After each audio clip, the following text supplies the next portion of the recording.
National investigation agency द्वारा जम्मू काश्मीરના પુલવામામાં દરોડા પાડવામાં આવ્યા। તપાસ એજન્સીની આ કાર્યવાહી આતંકવાદીઓના ઠેકાણાનો પર્દાફાશ કરવા માટે કરવામાં આવી।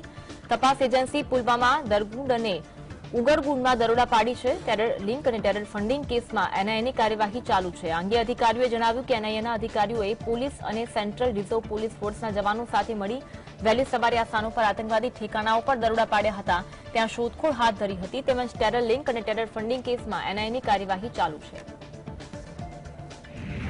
जम्मू काश्मीर में गुम थયેલ आर्मी जवान नावेद अहमद वानी ने सफलतापूर्वक बचावी लेवामां आव्यो।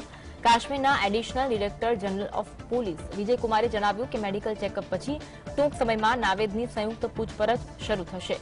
गत अठवाडिये जावेद अहमद काश्मीरना कुलगाममांथी गुम थयो हतो, ज्यारे ते रजा दरमियान तेना परिवारने मळवा गयो हतो। वानी शनिवारे सांजे गुम थयो, तेनी कार परहालमांथी मળી આવી, जो कि आशंकाओं व्यक्त કરવામાં આવી રહી છે કે તેનું આતંકવાદીઓ દ્વારા અપહરણ કરવામાં આવ્યું હશે। सीमा सचिन देशभરમાં चर्चा है। सचिन અને પાકિસ્તાની સીમાની ફિલ્મોમાં કામ કરવાની ઓફરો કરવામાં આવે છે। સોશિયલ મીડિયામાં सीमा हैदરના वीडियो वायरल થયા। દેશના મોટાભાગના લોકો આ બંનેની લવ સ્ટોરી પર ચર્ચા કરે છે। જો કે તપાસ એજન્સીઓ सीमा પાકિસ્તાનથી ભારત કેવી રીતે આવી તેમજ सीमा કોઈ પાકિસ્તાની જાસૂસ છે કે કેમ તે અંગે તપાસ ચાલુ છે। આ દરમિયાન સશસ્ત્ર સરહદ દળે એક हेड कॉन्स्टेबल ने सस्पेंड कर्यो, जेओए बसनी तपास करी हती, जे बसमां सीमा हैदर हती। जो कि सीमा हैदर तेना 4 संतानों साथे भारतमां दाखल थई ते अंगे सशस्त्र सरहद दळे तपास आदरी छे। महत्वनुं छे के सीमा हैदरे एटीएसनी पूछपरछमां કહ્યું હતું કે તે કોઈ જાસૂસ નથી, તે માત્ર તેના પ્રેમી માટે પાકિસ્તાની સીમા પાર કરી ભારત આવી છે। 2024 લોકસભાની ચૂંટણીની તડામાર તૈયારીઓ કરવામાં આવી રહી છે, ત્યારે આવામાં તમામ પક્ષો જીત માટે એડીચોટીનું જોર લગાવી રહ્યા છે। આવતા વર્ષે યોજાનારી લોકસભાની ચૂંટણીને હવે ગણતરીના મહિના બાકી છે। ભાજપની આગેવાની હેઠળના ગઠબંધનને ટક્કર આપવા માટે હવે ભારત ગઠબંધન પણ બનાવવામાં આવ્યું છે। આવી સ્થિતિમાં બે મોટા ગઠબંધન વચ્ચે 2024ની લોકસભાની ચૂંટણી જોવા માટે જનતા પણ ઉત્સાહિત છે। એક મીડિયા રિપોર્ટ મુજબ છેલ્લા 6 મહિના આવા 2 સર્વે કરવામાં આવ્યા હતા, જેના આંકડા લગભગ સમાન છે। બંનેમાં કોંગ્રેસ યુપીએ ગઠબંધને છેલ્લી ચૂંટણી કરતા લગભગ બમણી બેઠકો મળવાની ધારણા છે। હવે આનાથી દેશનું રાજકીય ચિત્ર કેટલું બદલાશે આ તો ચૂંટણીના પરિણામો બાદ જ ખબર પડશે। આપને જણાવી દઈએ કે બંને સર્વે મુજબ બીજેપીના નેતૃત્વમાં એનડીએ ગઠબંધન ફરી એકવાર લોકસભા ચૂંટણીમાં ક્લીન સ્વીપ કરી શકે છે, જ્યારે કે કોંગ્રેસ બહુમતીના આંકડાથી ઘણી પાછળ દેખાઈ રહી છે। જો કે બીજી સૌથી મોટી પાર્ટીની સાથે કોંગ્રેસની સીટોમાં પણ વધારો થયો છે। राजस्थान मुख्यप्रधान अशोक गहलोते स्थानिक भाजपा नेताओं तरफ इशारो करता कहूं कि तुमसे मुकाबला नहीं होगा। तमे कहो छो कि राजस्थान विधानसभा चूंटणी में मोदी चेहरो हशे, मोदी वडाप्रधान छे। राजस्थान विधानसभानी चूंटणी छे, तमे मोदीने चेहरो आगळ लावी रह्या छो। तमे एटला असमर्थ छो कि मोदीना चेहरा पर चूंटणी लड़वी पड़े छे। सीएम गहलोते संकेत आप्या कि तेओ तेमनी सरकारना काम अने जनकल्याणनी योजनाओना आधारे आगामी चूंटणी लड़शे। તેમણે કહ્યું કે હું વડાપ્રધાન નથી, મેં જે કામ કર્યું છે, મેં જે રીતે પ્રદર્શન કર્યું છે તે લોકોના કલ્યાણ માટે કર્યું છે। સામાજિક સુરક્ષા આપવામાં આવી છે, હું તેના આધારે ચૂંટણી લડવા માંગુ છું।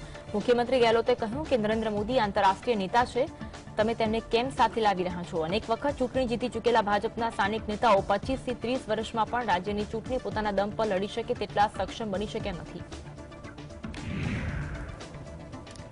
राहुल गांधी सामे मोदी सरनेम मामले मानहानि केस में सुप्रीम कोर्ट में सुनावणी चाली रही है। राहुल गांधी सजा पर स्टे आपवा सुप्रीम कोर्ट में अरजी करी गुजरात हाईकोर्ट चुकादा ने પડકાર્યો। Justice BR Gavai, justice PS Narasimha Rao, justice Sanjay Kumar की बेंच आ केसनी सुनावणी करी रही है। महत्वनुं छे कि राहुल गांधीए मोदी सरनेम अंगे करेली टिप्पणी बदल माफी मांगવાનો इनकार कर्यो छे। सुप्रीम कोर्ट में आपवामां आवेली एफिडेविट में राहुल गांधीए जणाव्युं हतुं कि तेओ आ अपराध माटे दोषित નથી। 13 एप्रिल 2019 रोज कर्नाटकनी चूंटणी दरमियान राहुल गांधीए जणाव्युं हतुं कि तमाम मोदी चोर केम छे। जे राहुल गांधीनी विरुद्ध भाजपा नेता पुनेश मोदीए सूरतनी कोर्टमां अपील दाखल करी हती। त्यारबाद सूरत कोर्टे राहुल गांधीने 2 वर्षनी सजा फटकारी हती। सजानी जाहेरात बाद राहुल गांधीए सांसद पद पण गुमाव्युं। बादमां राहुल गांधीए गुजरात हाईकोर्टमां अरजी करी। जो कि गुजरात हाईकोर्टे सूरतनी कोर्टना चुकादाने यथावत राखी राहुल गांधीनी अरजी फगावी। बादमां राहुल गांधीए सुप्रीम कोर्टमां अरजी करी छे। दिल्ली सर्विस बिल लोकसभा में तो पास थयुं छे, हवे आ बिल राज्यसभा में रजू थवानुं छे। जो कि ते पहेला अरविंद केजरीवालनी आम आदमी पार्टीनी सरकारने फटको पड्यो। आ बिलना समर्थનમાં अरविंद केजरीवाल विपक्ष पार्टीओना नेताओ साथे मुलाकात કરી ચૂક્યા છે અને સમર્થન માંગી ચૂક્યા છે, પરંતુ બસપાએ बिलने समर्थन આપવાની વાત પર જાણે પલટી મારી। બસપાએ લોકસભા અને રાજ્યસભામાં बिलना वोटिंग दरमियान બોયકોટ કરવાનું એલાન કર્યું, તો બીજી તરફ ઓડિશાની સત્તાધારી પાર્ટી બીજેડી અને ટીડીપીએ પણ આ બિલને મુદ્દે કેન્દ્ર સરકારને સમર્થન કર્યું. આ ઉપરાંત વાયએસઆરે પણ આ બિલ મુદ્દે કેન્દ્રને સમર્થનની વાત કરી ચૂક્યા છે. લોકસભાની ચૂંટણીના પગલે સત્તાપક્ષ અને વિપક્ષ બંને એકબીજા પર આરોપ પ્રત્યારોપ લગાવી રહ્યું છે. આવી સ્થિતિમાં એકબીજા પર ઉગ્ર હુમલાઓ થઈ રહ્યા છે. આવી સ્થિતિમાં એકબીજા પર જે ઉગ્ર હુમલાઓ થઈ રહ્યા છે તેના માટે વડાપ્રધાન મોદી વિપક્ષી ગઠબંધન ઇન્ડિયા પર પણ નવીનતમ હુમલો કર્યો.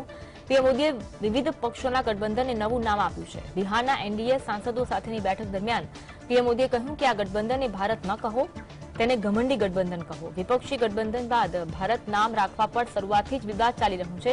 એવા સમાચાર હતા કે વિપક્ષી ગઠબંધનના કેટલાક પક્ષો પણ આ નામના પક્ષમાં નથી. વિપક્ષ પર કટાક્ષ કરતા પીએમ મોદીએ કહ્યું કે યુપીએ કુખ્યાત થઈ ગઈ હતી, તેથી તેણે પોતાનું નામ બદલી ભારત રાખ્યું. આ દરમિયાન પીએમ મોદીએ એનડીએ સાંસદોને જાતિવાદની રાજનીતિથી ઉપર ઉઠીને સમાજના નેતા બનાવવાનું કહ્યું હતું. ચોમાસુ સત્ર દરમિયાન સંસદમાં થયેલા હંગામા અંગે કેન્દ્રીય મંત્રી અનુરાગ ઠાકુરનું નિવેદન સામે આવ્યું. તેમણે વિપક્ષ પર આક્ષેપ કરતા કહ્યું કે સંસદના 15 દિવસ બગડ્યા પછી જ્યારે તેઓએ દિલ્હી બિલ વિશે વાત કરવાનું શરૂ કર્યું ત્યારે બધા આવ્યા, પરંતુ ન તો કોઈ દલીલ અને ન તો કોઈ તેમની વાત યોગ્ય રીતે રજૂ કરી શક્યું. અત્યાર સુધી વિપક્ષે દેશને ભ્રમિત કરવાનું કામ કર્યું છે. દેશનો સમય અને પૈસા વેડફ્યા છે. વિપક્ષની વાતોમાં કોઈ તર્ક નથી, તેથી તેઓ ભાગી રહ્યા છે.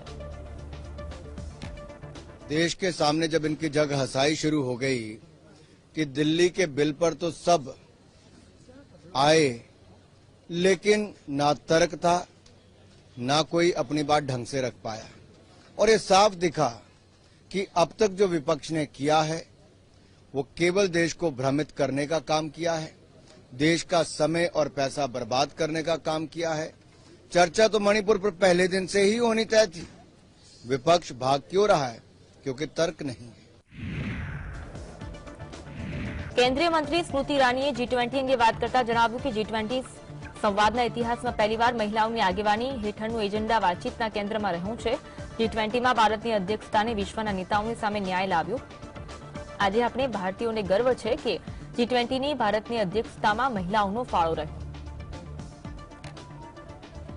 The Indian presidency of G20 has brought gender justice to the main table of world leaders.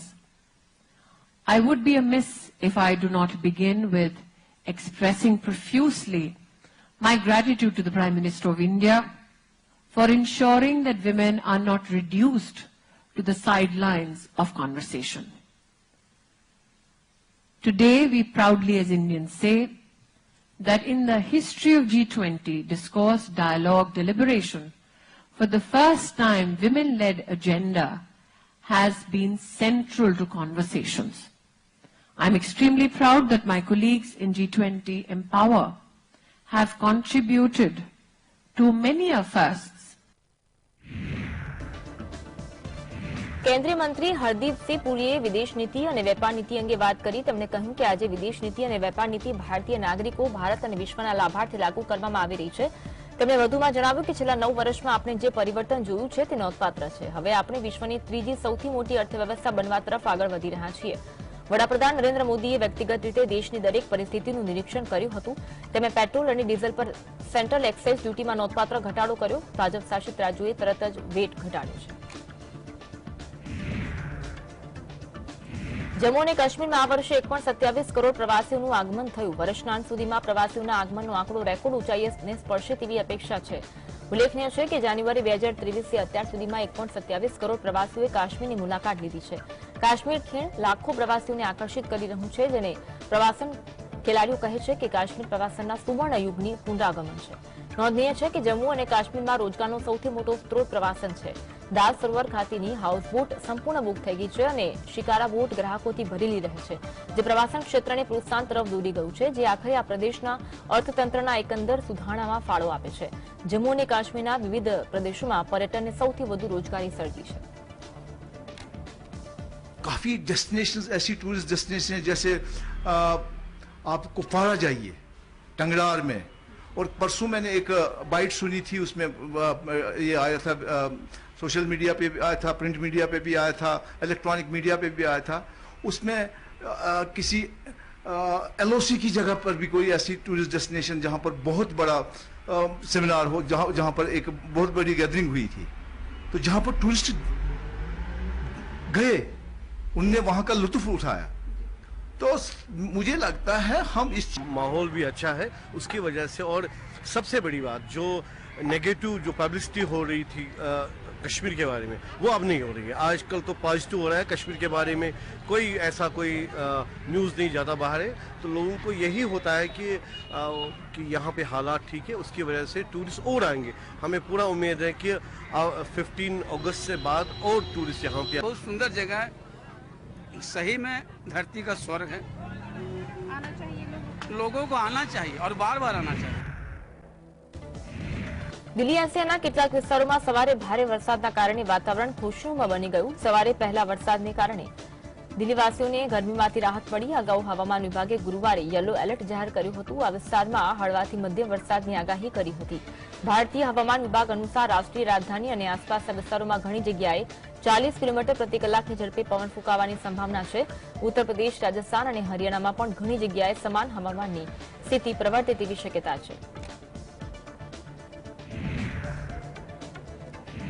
ઉત્તરાખંડના રુદ્રપ્રયાગમાં કેદારનાથ યાત્રા મુખ્ય પડાવ ગણાતા ગૌરીકુંડમાં કુદરતનો કેર જોવા મળ્યો। ગત રાત્રે ભારે વરસાદ ઉપરાંત પહાડનો કેટલોક ભાગ ધરાશાયી થયો, જેમાં 2 દુકાનો પર કાટમાળ પડતા દુકાનમાં સૂઈ રહેલા કેટલાક લોકો દટાઈ ગયા। એસડીઆરએફે મળેલી માહિતી મુજબ લગભગ 13 લોકો લાપતા થયા, જેમાં નેપાળીઓ અને સ્થાનિક લોકો છે। એનડીઆરએફ અને એસડીઆરએફ દ્વારા ગત મધરાતથી રેસ્ક્યુ ઓપરેશન શરૂ કરવામાં આવ્યું, જોકે ભારે વરસાદના કારણે રેસ્ક્યુ ઓપરેશન ચલાવવામાં અડચણ આવી છે।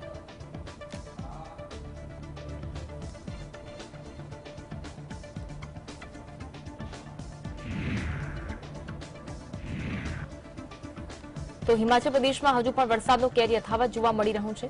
વરસાદ અને ભૂસ્ખલનના કારણે રાજ્યમાં કાલકા, સિમલા સહિત 330 રસ્તાઓ અને 2 મુખ્ય 4 માર્ગીય રસ્તાઓ બંધ થયા છે। હિમાચલ પ્રદેશમાં ચોમાસાની શરૂઆતથી છેલ્લા 41 દિવસ દરમિયાન વરસાદના કારણે લગભગ 200 લોકોના મોત થયા। 31 લોકો હજુ પણ ગુમ છે।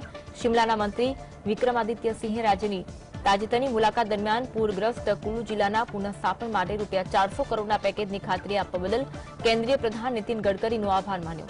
તેમની મુલાકાત દરમિયાન ગડકરી અને સીએમ સુખુએ બડા ભુઈચા, દેવધર, શિરડ, કાપડ અને આલુ ગ્રાઉન્ડ, મનાલી સહિતના પૂરગ્રસ્ત વિસ્તારોની મુલાકાત લીધી અને આફતથી પ્રભાવિત લોકો સાથે વાતચીત કરી હતી।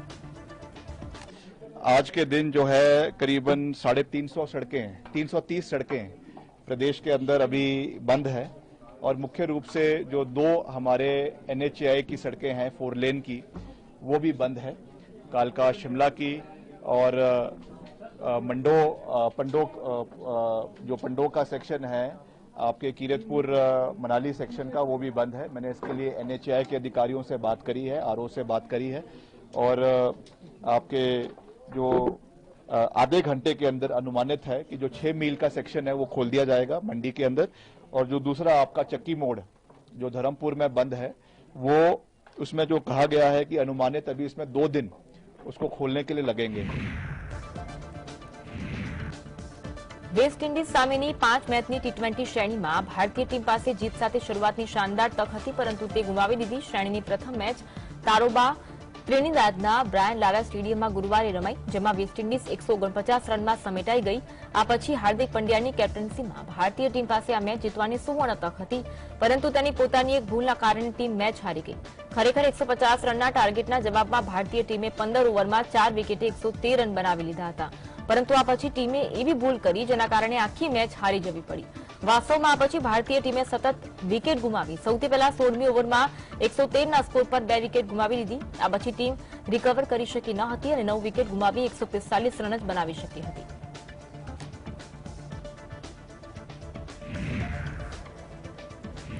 ઇન્ડિયન પ્રીમિયર લીગ 2023 પોઈન્ટ ટેબલમાં રોયલ ચેલેન્જર્સ બેંગ્લોર 6ઠા નંબર પર હતું। ટીમે 14માંથી 7 મેચ જીતી અને 7માં હારનો સામનો કરવો પડ્યો। આરસીબીએ 2022માં ટોપ 4 ટીમોમાં સ્થાન મેળવ્યું હતું, પરંતુ ચેમ્પિયન ન બની શક્યું। હવે આરસીબીએ એક મોટું પગલું ભર્યું। ટીમના મુખ્ય કોચ સંજય બાંગર અને માઇક હેસનને રજા આપવામાં આવી છે। ટીમ સાથે બંનેનો કોન્ટ્રાક્ટ પૂરો થઈ ગયો છે। આરસીબીએ એન્ડી ફ્લાવરને નવા મુખ્ય કોચ તરીકે નિયુક્ત કર્યા। આરસીબીએ ટ્વિટર પર કેટલીક તસવીરો શેર કરી। આ સાથે ટીમે માઇક હેસન અને સંજય બાંગરનો આભાર માન્યો। હેસન ડિરેક્ટર ઓફ ક્રિકેટ ઓપરેશન્સના પદ પર હતા, જ્યારે બાંગર મુખ્ય કોચની ભૂમિકા ભજવી રહ્યા હતા। ટીમે ટ્વીટ કર્યું કે અમે માઇક હેસન અને સંજયનો આભાર માનીએ છીએ। અદાણી ગ્રુપ સાથે જોડાયેલા એક મોટા સમાચાર સામે આવ્યા. સિમેન્ટ સેક્ટરમાં પોતાનું વર્ચસ્વ ધરાવતા ગૌતમ અદાણીએ પોતાના પોર્ટફોલિયોમાં નવી કંપનીનો સમાવેશ કર્યો. તેની ફર્મ અંબુજા સિમેન્ટ વતી જાહેરાત કરવામાં આવી છે કે તેણે ફડચામાં ગયેલી ગુજરાતની સાંઘી સિમેન્ટને હસ્તગત કરી છે. આ ડીલ હેઠળ અંબુજા સિમેન્ટ સાંઘી ઇન્ડસ્ટ્રીઝના પ્રમોટર્સ પાસેથી 56.74% હિસ્સો હસ્તગત કરશે. સપ્તાહના ચોથા ટ્રેડિંગ દિવસે શેરબજાર ખુલતા પહેલા જ ગૌતમ અદાણીની કંપનીએ આ ડીલની જાહેરાત કરી. કંપનીએ કહ્યું કે તેને સાંઘી ઇન્ડસ્ટ્રીઝને હસ્તગત કરી અંબુજા સિમેન્ટની આ ડીલ 5,000 કરોડની એન્ટરપ્રાઇઝ વેલ્યુમાં કરવામાં આવી છે. અંબુજા સિમેન્ટ હાલના પ્રમોટર જૂથ રવિ સાંઘી એન્ડ ફેમિલી પાસેથી સાંઘી ઇન્ડસ્ટ્રીઝમાં બહુમતી હિસ્સો ખરીદશે. ઝોમેટો કંપનીની સ્થાપના 2008માં દીપિંદર ગોયલ અને પંકજ ચડ્ડાએ કરી હતી. તેનો આઈપીઓ શેર બજારમાં જુલાઈ 2021માં આવ્યો. આ કંપનીએ આટલા વર્ષો બાદ પહેલીવાર માત્ર 2 કરોડનો ચોખ્ખો નફો નોંધ્યો છે. 14 વર્ષથી ઘરે ઘરે ફૂડ ડિલિવરી કરતી કંપની હવે પહેલી વખત સત્તાવાર રીતે નફો કરતી કંપની જાહેર થઈ. આ પરિણામ જાહેર થતા સટોડિયાઓ દ્વારા ઝોમેટોના શેરમાં ખરીદારી જોવા મળી હતી. પટના એરપોર્ટ પર દિલ્હી જતી ઇન્ડિગો ફ્લાઇટનું શુક્રવારે સવારે ઇમરજન્સી લેન્ડિંગ કરવામાં આવ્યું હતું. આ મામલે સંપૂર્ણ માહિતી આપતા પટના એરપોર્ટના ડિરેક્ટરે જણાવ્યું કે દિલ્હી જતી ઇન્ડિગોની ફ્લાઇટમાં પ્રસ્થાન થયાના 3 મિનિટ બાદ એન્જિનમાં ખામી સર્જાઈ. આ જ કારણ છે કે ફ્લાઇટના કેપ્ટનની ઇમરજન્સી લેન્ડિંગની માહિતી આપતા પરવાનગી માંગી. આ પછી તરત ફ્લાઇટનું સુરક્ષિત લેન્ડિંગ કરવામાં આવ્યું. દિલ્હી જતી ઇન્ડિગોની ફ્લાઇટનું સવારે 9 વાગ્યે અને 11 મિનિટે સુરક્ષિત લેન્ડિંગ કરવામાં આવ્યું. એરપોર્ટ પર તમામ કામગીરી સામાન્ય છે. ઇમરજન્સી લેન્ડિંગની જાણ થતાં મુસાફરોમાં થોડી બેચેની જોવા મળી હતી. જોકે સલામત ઉતરાણ પછી બધું સામાન્ય થઈ ગયું. करण जोहर 160 करोड़ रुपया में बनेली रॉकी और रानी की प्रेम कहानी 70 करोड़ बॉक्स ऑफिस कलेक्शन करता थाकी गई होय तेवुं लागी रह्युं छे। अठवाडियाना दिवसोमां फिल्मनी कमाणीमां घटाडो जोवा मळ्यो, परंतु तेनी फिल्म सारू कलेक्शन करी रही छे। टिपिकल बॉलीवुड फिल्म तरीके आलिया भट्ट और रणवीर सिंहनी मुख्य भूमिकावाળી फिल्म रॉकी और रानी की प्रेम कहानी ने अनेक रिव्यू मळ्या हता। फिल्ममां आलिया અને રણવીરની કેમિસ્ટ્રી પણ સારી છે। આ બધાની વચ્ચે હવે ફિલ્મની કમાણીના 7મા દિવસના આંકડા પણ આવી ગયા। रॉकी और रानी की प्रेम कहानी तेनी रिलीजना 7मा दिवसे गुरुवारे 6.50 करोड़ रुपयानो बिजनेस कर्यो। आ पहला बुधवारे फिल्मनी कमाणी 6.9 करोड़ रुपया हती। आ साथे रणवीर सिंह और आलिया भट्टनी फिल्मनी कुल कमाणी हवे 73.62 करोड़ रुपया थई छे। हाल शुक्रवारे नवी बॉलीवुड फिल्म रिलीज थवानी न होवाथी आ फिल्मने बॉक्स ऑफिस पर फायदो थई शके छे। पाकिस्तान में नेशनल एसेम्बली एटले के संसद 9 ऑगस्टे भंग करवामां आवशे। वडाप्रधान शाहबाज शरीफे आनी जाहेरात करी संसदना सभ्योना सन्मान माटे डिनरनुं आयोजन करवामां आव्युं, ज्यां शाहबाज संसदना सभ्योने मळ्या। आ दरमियान देशनी राजकीय स्थिति पर चर्चा करवामां आवी। सांसदोने मळ्या बाद वडाप्रधान शाहबाज वती संसद भवन भंग करवानी जाहेरात करवामां आवी हती। आवी स्थितिमां पाडोशी देशना चूंटણીનો रस्तो साफ देखाई रह्यो छे। शाहबाजे सांसदो पासेथी सूचनो माग्या અને कार्यकारी वडाप्रधाननी व्यवस्था विषे वात करी। 9 ऑगस्ट पाकिस्तानी राजनीति माटे महत्वपूर्ण है, कारण के आ दिवसे वडाप्रधान शाहबाज राष्ट्रपति ने संसद भंग करवा माटे औपचारिक सूचना मोकलशे। बंधारणीय जोगवाईओ अनुसार राष्ट्रपति 48 कलाकनी अंदर सूचना पर हस्ताक्षर करवाना होय छे। जो कोई कारणोसर ते आम न करे तो संसद आपोआप विसर्जन थई जाय छे।